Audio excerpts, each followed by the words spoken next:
I think that creates even greater openings for the Ukrainians to do well on the ground. Well, as you just indicated, Yevgeny Prigozhin has a footprint that goes from Africa to Syria to Ukraine. Do you have any idea where he is right now?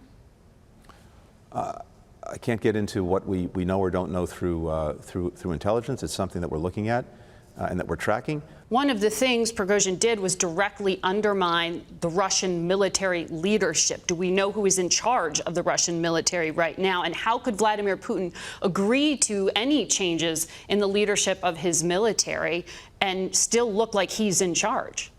Now, those are great questions, and I think we'll get the answers in the days and weeks ahead. It's too soon to say with any certainty what the final chapter in this particular book is going to be. The rising storm of Prigozhin inside of Russia is something that many people have seen over months now.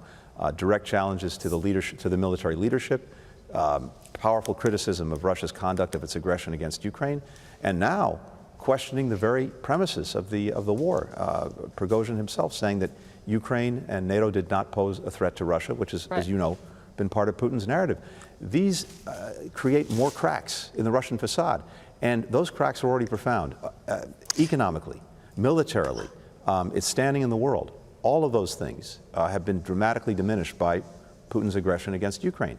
He's managed to bring Europe together. He's managed to bring NATO together. He's managed to get Europe to move off of Russian energy. He's managed to alienate Ukrainians and unite Ukraine at the same time. So across the board, this has been a strategic failure. Now, you introduce into that profound internal divisions, and there are lots of questions he's going to have to answer in the weeks ahead. Is there a possibility of civil war? I don't want to speculate on that.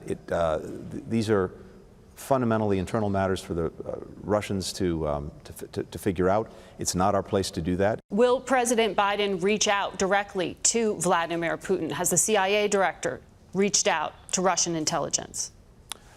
Margaret, I'm not going to get into any diplomatic contacts that we may have or have had. I can tell you that on my instruction, on the President's instruction, we had some engagement with the Russians over the weekend to make sure they understood their responsibilities when it comes to looking out for the safety and security of our personnel in Russia. Very important that we do that, and we did that.